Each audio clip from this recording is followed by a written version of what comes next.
She reached for the wrong suitcase. Then a billionaire CEO shouted, "Don't touch that!" And nothing in her life was ever the same. Scarlett stepped off the plane with trembling arms, clutching one 9-month-old child against her chest while dragging a worn-out suitcase behind her. Her second baby was nestled snugly in a carrier strapped across her front, cheeks flushed pink from the long flight. The airport was buzzing with noise, suitcases rattling, wheels squeaking, voices overlapping in multiple languages. But for Scarlett, everything was a blur. She had landed in this city with nothing but 2 children, a suitcase, and the fading hope that somewhere out there, a new beginning waited. Her feet ached, her arms burned, but she didn't stop. She had no one waiting, no hotel reservation, no friend's couch. Just an address scribbled on a wrinkled paper in her pocket, a temporary hostel that promised a night's sleep and a locking door. She would figure out the rest tomorrow. First, survive today.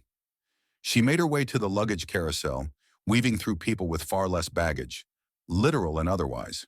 As the conveyor belt creaked to life, her eyes darted between identical black suitcases. Hers had a small pink ribbon tied to the zipper and a white tag with a fading barcode. She reached out, grabbed what she thought was hers, and began to walk away. Barely 3 steps in, when a commanding male voice cut through the noise. "Don't touch that!" She froze. The voice came closer, firm, irritated, but not cruel. "That's mine," he said. Scarlett turned, startled. A tall man in an immaculate light blue suit was standing in front of her, eyes sharp and intense. His features were striking. Light stubble along a strong jawline, pale blonde hair combed back with just the right amount of imperfection, and piercing blue eyes that seemed out of place in a crowd like this. He looked like he belonged in a boardroom or on a magazine cover, not arguing over luggage in an airport. Scarlett blinked. The baby on her hip began to fuss, and the one in the carrier kicked her ribs impatiently. "I'm sorry," she said quickly, her voice small from exhaustion. "I didn't mean—" She looked down at the suitcase, and there it was. The tag. His name. Alexander Brooks. Her stomach sank. "Oh God," she whispered. "I think I grabbed the wrong one." Alexander's stern expression softened slightly. "It's all right," he said, watching her closely now. His gaze dropped to the babies. "You've got your hands full." She gave a nervous laugh. "You could say that." There was a pause. "I'm Scarlett," she said, almost out of instinct. "Sorry about the suitcase. They look the same." He nodded. "No harm done." Another pause. Scarlett shifted her weight, clearly struggling to hold both the baby and the bag. She didn't look up, but she felt his eyes still on her. "Do you need a hand?" he asked. Scarlett blinked. "What?" "I said, do you want help?" For a moment she hesitated. She'd sworn off help, off kindness that came with strings, off men in suits who offered things and left. But her arms were numb, her head pounding, and she couldn't remember the last time someone had spoken to her like a human being. "Actually, yeah," she said softly. "That would be amazing." Without another word, Alexander stepped forward and gently lifted the suitcase from her hand, then looked down at the baby in the carrier, who had now fallen asleep. "Where are you headed?" "A hostel," she muttered. "Just for the night." "Do you have a ride?" She shook her head. He hesitated. "I could call you a car. My treat." Scarlett gave him a long, searching look. "Why?" Alexander shrugged. "Because you look like you need one." That's how it began, not with a romantic gesture or dramatic rescue, but with a moment of unexpected humanity between 2 strangers in the middle of a crowded airport.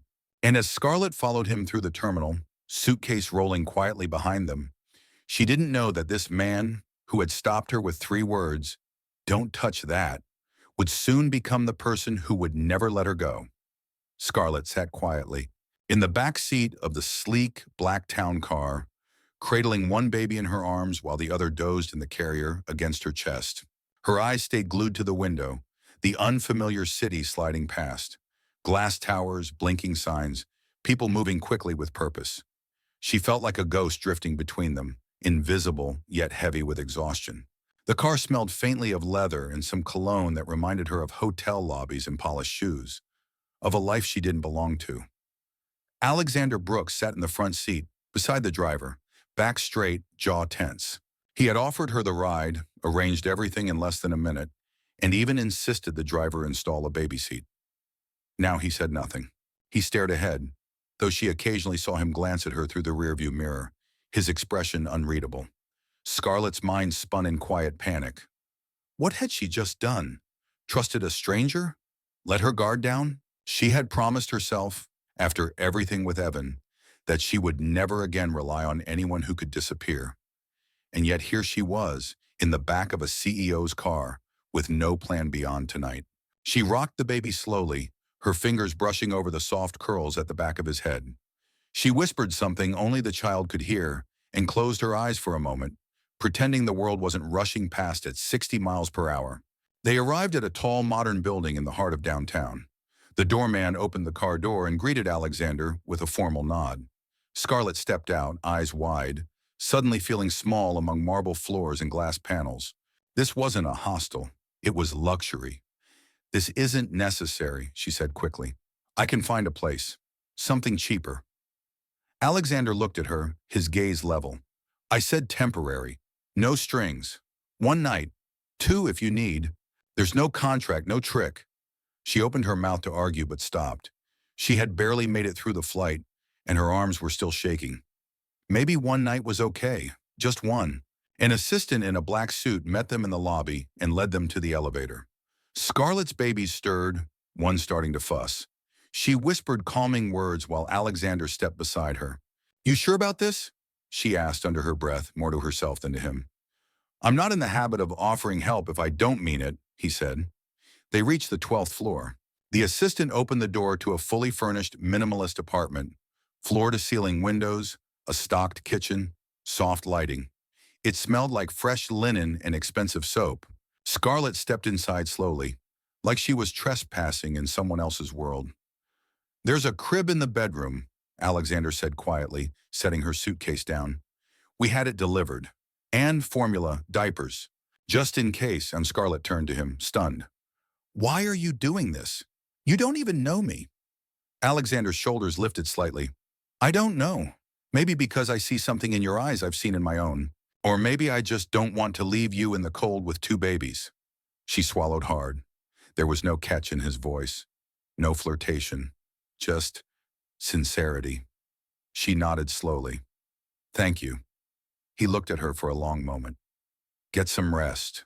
I'll check in tomorrow. And then he left. Scarlett stood in the silent apartment, listening to the click of the door behind him. She looked at the babies who were both watching her with wide, trusting eyes. She exhaled a breath she didn't realize she'd been holding. That night, after the babies were fed and bathed in the soft glow of the bathroom light, she tucked them into the crib and stood by the window. The city glimmered below her like another planet. She pressed her forehead to the glass and whispered to the night, Please don't be another mistake. She didn't know what Alexander Brooks really wanted, or if he'd even come back. But for now, for tonight, her children were safe. And that was enough. The morning light spilled across the apartment floor like warm honey, casting gentle gold across the sleek counters and pale walls. Scarlett woke with a start on the sofa, a blanket draped over her shoulders. Her back ached, her feet were still sore from the airport, but her babies were still sleeping peacefully in the crib just a few feet away, their tiny chests rising and falling in rhythm. For the first time in what felt like forever, she had slept more than 2 consecutive hours. She sat up slowly, letting the blanket slip off her shoulders, and listened to the silence. No honking, no shouting, no paper-thin motel walls. Just silence and light and breathing. There was a quiet knock at the door. Her heart jumped. For a moment, panic clutched her stomach. What if someone came to tell her she had to leave? That this had been a mistake? She approached cautiously, still barefoot, and peeked through the peephole. It was him. Alexander stood outside with 2 large paper bags in his hands, dressed more casually than she'd seen him. Dark jeans, a gray button-down shirt with the sleeves rolled to his forearms. His hair was tousled slightly, as though he hadn't had time to run his fingers through it. There was no entourage, no assistant, just him. She opened the door slowly. Morning, he said, offering a faint smile. Didn't know if you had anything to eat. Thought I'd bring breakfast. Scarlett stared at him, blinking in surprise. You didn't have to. I know, he said, but I wanted to. He walked in when she stepped aside, moving naturally through the space like he'd done it 100 times. He set the bags down on the counter and began unpacking them. Croissants, cut fruit, scrambled eggs in containers that were still warm, even a tiny paper cup with two small teddy bear pancakes. I didn't know what they liked, he said, glancing toward the crib. They eat pured sweet potatoes, she said a little awkwardly. But I'll take the pancakes. He chuckled. She watched him move, puzzled. This was not a man who did things halfway. That was becoming clear. But what still baffled her was why. He poured her a cup of coffee and handed it to her without a word.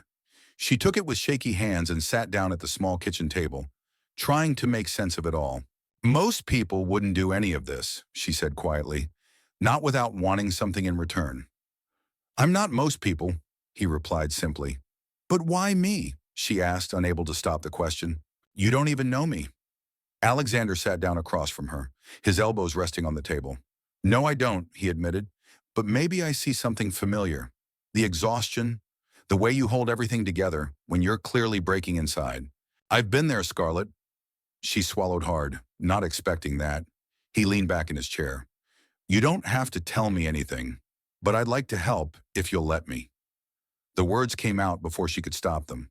The twins' father left when I was 5 months pregnant. He said he wasn't ready, said it wasn't fair to him. Alexander's jaw tightened slightly, but he said nothing. I lived in my car for a while, she added, then bounced between shelters and cheap motels. I was a teacher before all this, back when life was normal. Her voice cracked, but she didn't cry. She had cried enough. He was quiet for a long time, then finally said, You didn't deserve any of that. She looked away.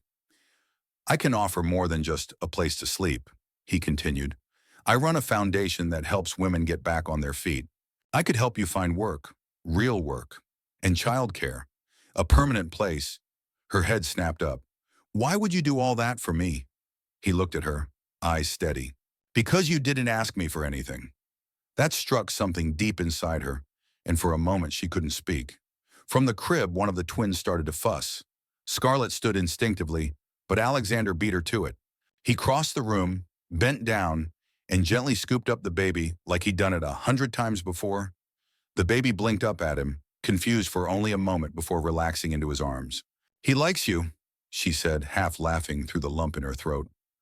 I'm honored, he said quietly, walking the baby around the room, patting his back in slow, even rhythms. Scarlett watched them, something twisting in her chest she hadn't felt in years. Hope was dangerous. Hope was fragile. But maybe, just maybe, this time it was real. Maybe this time, she wasn't alone.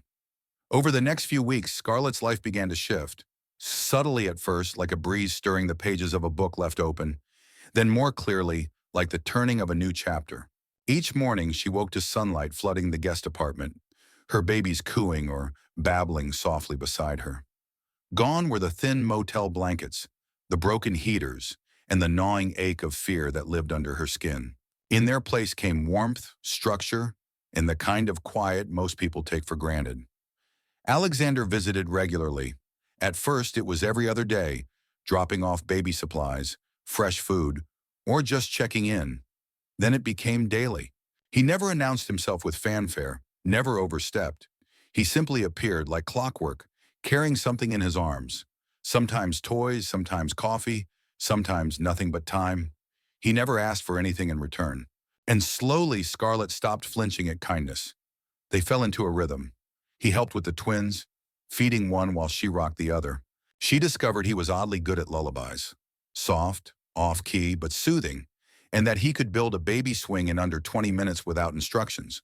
One evening, she found him on the floor, holding 2 rattles in each hand while the twins giggled uncontrollably.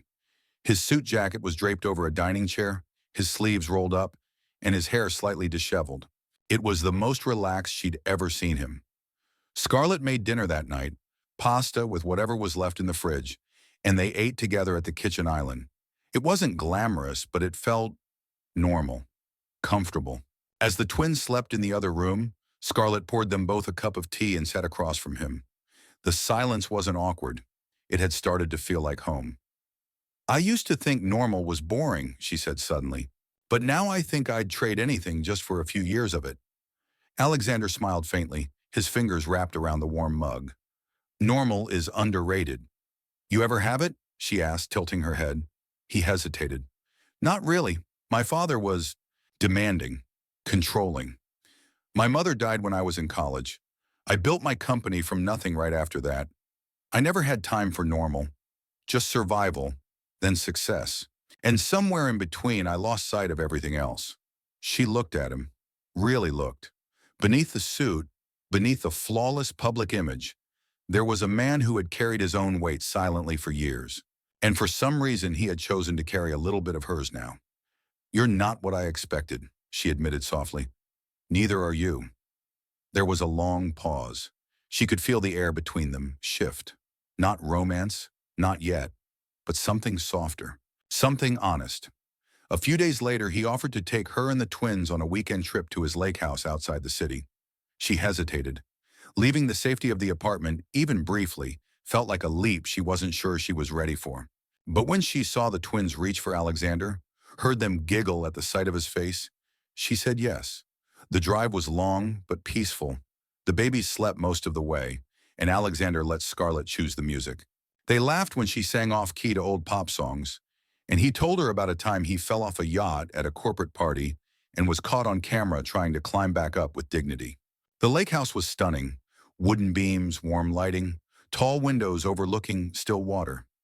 Scarlett stood on the back porch the first night, wrapped in a blanket, holding a cup of tea, watching the fog roll in across the water.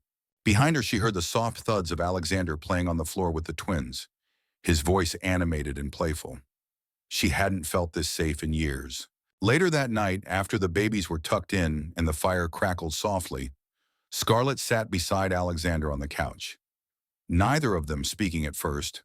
The silence between them had deepened, not from discomfort, but understanding. "Do you ever miss it?" she asked suddenly.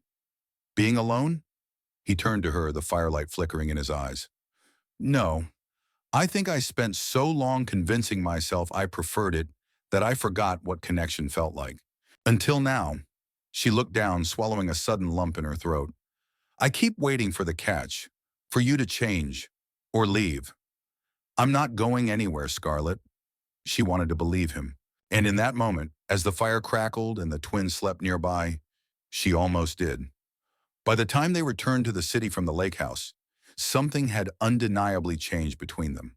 Scarlett could feel it in the way Alexander glanced at her when she spoke, how his hand hovered just a little longer when he helped her out of the car, how the silence between them had grown warmer, charged, not uncomfortable. She didn't know if it was friendship, something more, or something nameless that scared her even more than love. But it was real, and it was growing. The twins were thriving. Their laughter was louder, their sleep more peaceful. They had begun crawling in earnest, chasing after each other on the soft rugs of the apartment, while Alexander sprawled on the floor, letting them use him as an obstacle course. Scarlett would watch from the kitchen, arms folded, smiling like she hadn't in years. But the outside world was starting to take notice. It began with a photo, a grainy paparazzi shot of Alexander carrying one of the twins through the park. Scarlett walking beside him, her hair up in a messy bun, a diaper bag slung over one shoulder. The headline on the gossip blog read, "Tech Tycoon's Secret Family." It wasn't true, but it wasn't exactly false either. They weren't a couple, but they weren't strangers. Scarlett saw the article the next day and froze. She brought it up that evening, after the twins were asleep. Alexander had just poured 2 glasses of wine when she placed her phone on the table, the headline in full view. "I didn't sign up for this," she said, trying to keep her voice even. He looked down at the screen, read it once, then looked up at her. "I know. They're saying I'm your secret mistress, that the twins are yours, that I'm after your money. You're not. But they don't know that," she whispered. "And they'll keep saying it." He set the glass down and walked toward her. "I'll make a statement. That won't stop it. Then I'll tell them the truth." "What truth, Alexander?" she asked, her voice cracking. "That you took in a stranger and her kids out of guilt or pity or kindness? That you're letting her live in your apartment and hold your children and cook you dinner, but you're not sleeping with her? No one will believe that." He was quiet for a long moment. Then he said softly, "What if we are more than that?" Scarlett's breath caught. "What? What if this is more than that?" he repeated, his eyes not wavering. "I don't care what the headlines say, but I care what you feel. And if you feel something too, I want to give it a name." She stared at him, the air between them heavy with words they hadn't said. I do feel something, she admitted, but I'm scared. I've been left before, lied to, made to feel like I was a burden. You're not a burden, Scarlett. You're a gift I didn't know I needed. Tears welled up in her eyes unbidden. She tried to brush them away, embarrassed, but he stepped closer, gently took her hand and pressed it to his chest. I'm not going anywhere, he said. I promise. They didn't kiss. Not that night. There was too much emotion, too much rawness. But when she went to bed, she lay awake staring at the ceiling, her heart aching, not from fear, but from the slow realization that she might finally be safe. The next morning, the tabloids ran another story. Brooks confirms relationship with mystery woman. A vague quote from one of his PR reps hinted that Alexander was seeing someone special. The media softened instantly. The tone changed. The lies slowed. Scarlett knew better than to trust headlines, but she did trust the man who had held her hand the night before and told her she was more than a story. That evening, after the twins had been tucked in and the dishes cleared, he came into the living room holding something behind his back. I had this made, he said, and revealed a key. To what? She asked. To the apartment next door. Her eyes widened. For you, he said, so that you can have your own space if you need it. Privacy, independence. But also, a door between us that's always open. Scarlett stared at the key, the gesture speaking louder than any declaration. He wasn't trying to possess her. He was trying to offer her freedom, with him in it. She took the key. And in her heart, a door began to open too. Scarlett stood at the large window of her new apartment, the one Alexander had given her. Well, technically leased for her, but it felt like hers. The sunlight slanted across the hardwood floors as the twins played with their stacking cups on a soft, cream-colored rug. She watched them for a moment, feeling something close to peace settle over her chest, though she hadn't quite figured out how to trust it. It had been 3 weeks since she'd accepted the key. Since then, she and Alexander had moved into an unspoken rhythm, one of space and closeness, of freedom and growing attachment. He gave her time but not distance. She gave him openness, but never all of her heart. Not yet. And then everything changed. It started with a cough, just a tickle in her throat one night after the twins were down and she was folding laundry. She thought nothing of it. She was used to fatigue, used to pushing through, but by morning she had chills, a pounding headache, and a fever that left her dizzy on her feet. She could barely lift the babies from their crib without her arms trembling. When Alexander arrived later that morning, carrying fresh coffee and groceries as he usually did, he took one look at her pale face and dropped everything on the kitchen counter. You're sick, he said, walking straight to her. You should be in bed. I can't, she whispered. The twins. I'll take care of them. Her mouth opened in protest, but her body sagged with exhaustion before she could speak. She nodded weakly. He helped her to the bed and covered her with blankets, placing a cool cloth on her forehead. Then, without missing a beat, he picked up the twins, one under each arm, and set about doing what needed to be done. Diaper changes, bottles, playtime. He even found a lullaby playlist and sang along, terribly, but the babies loved it. Scarlett lay in bed, helpless and emotional, listening to the sound of Alexander reading bedtime stories in his soft, gravelly voice. It was surreal, almost dreamlike.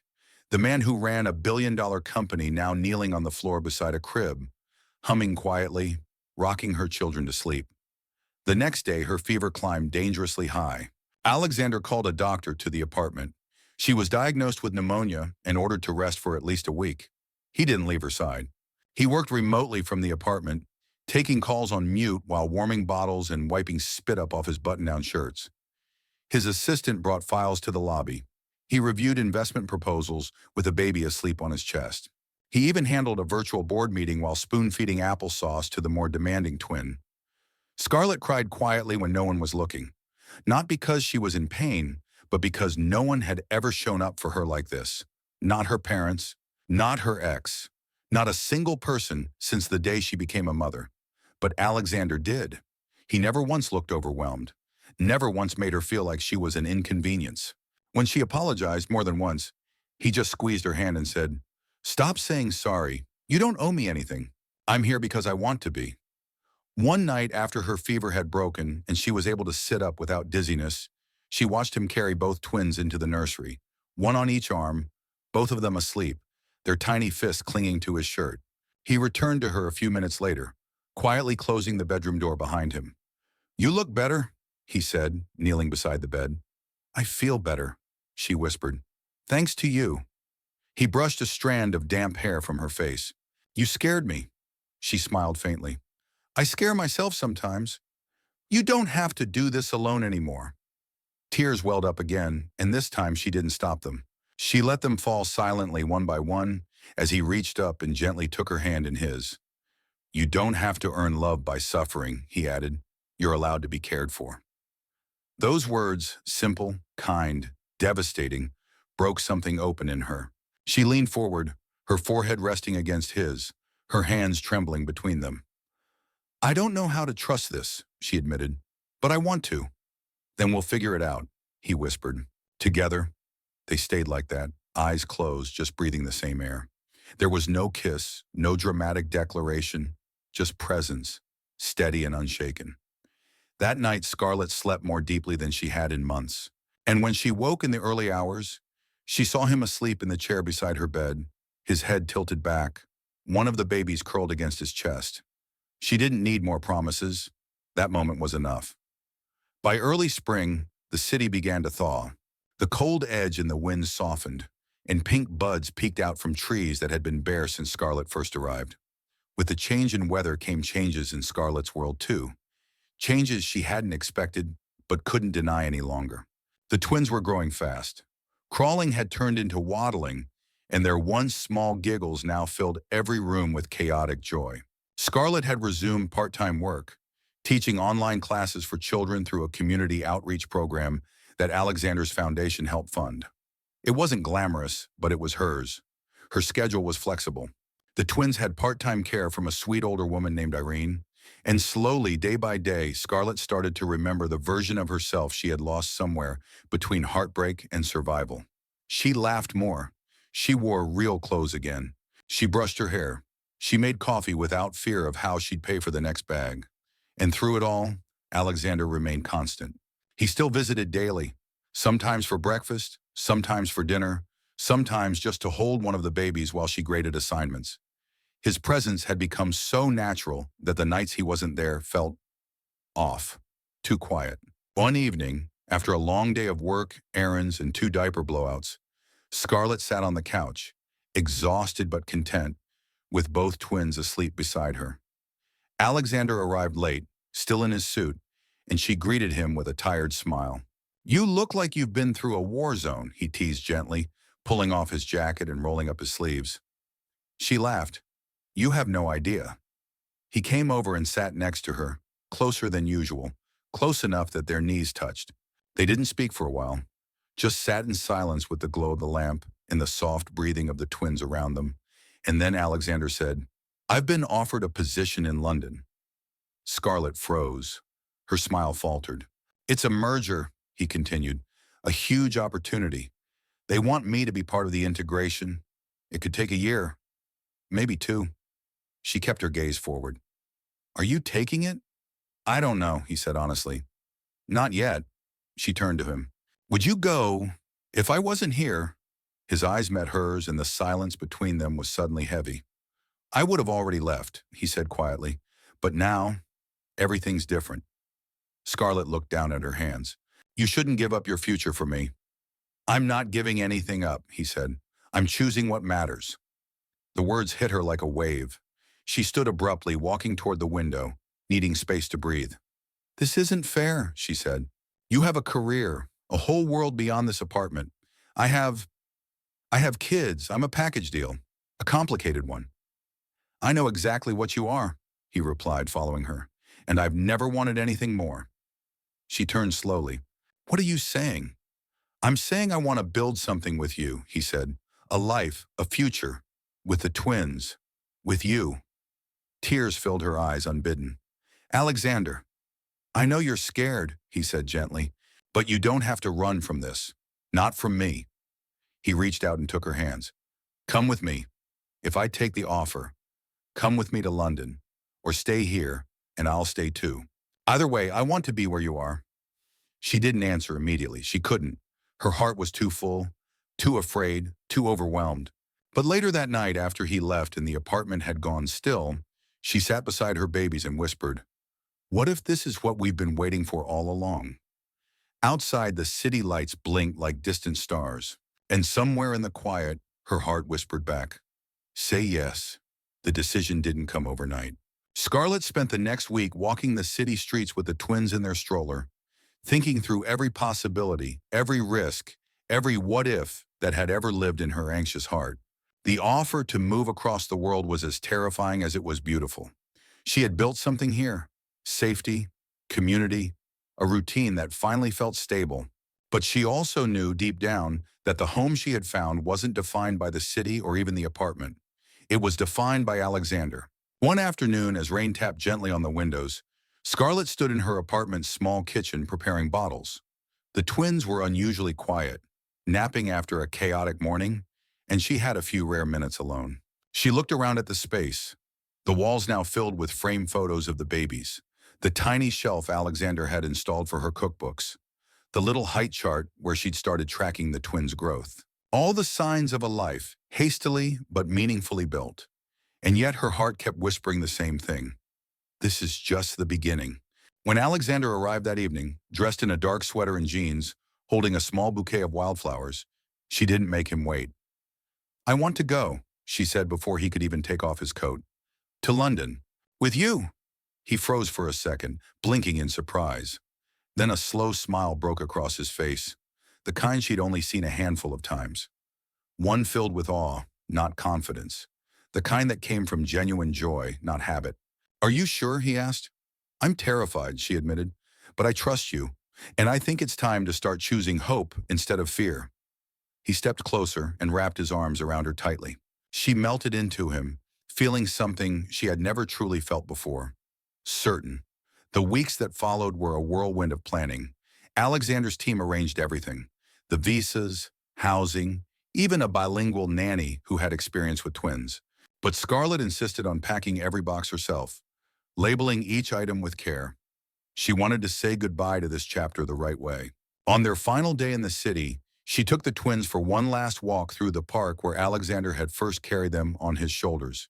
The spring air was crisp, the trees finally in full bloom. She sat on a bench, one baby in each arm, and whispered a quiet thank you to the place that had given her a second chance.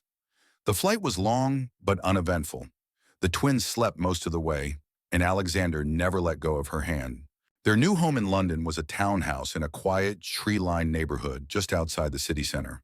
It had a cozy nursery, a tiny garden out back, and a large sunlit kitchen where Scarlett could cook breakfast while the twins squealed from their high chairs.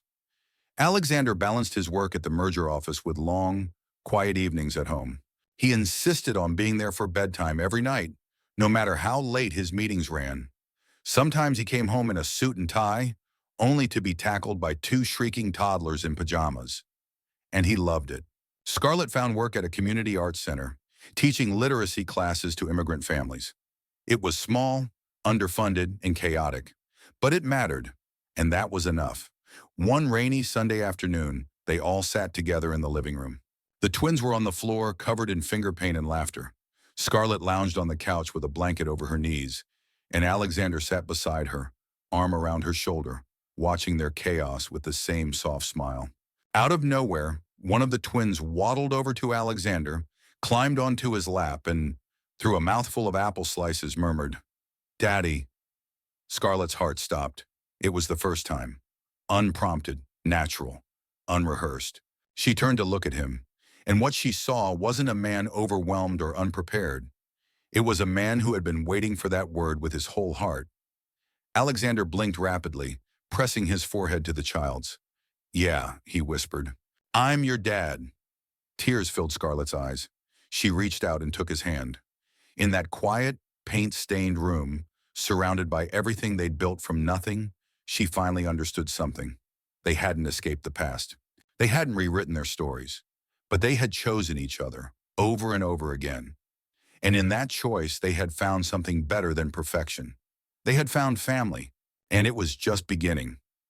In my view, the ending of this story beautifully captures the quiet power of chosen family and emotional healing.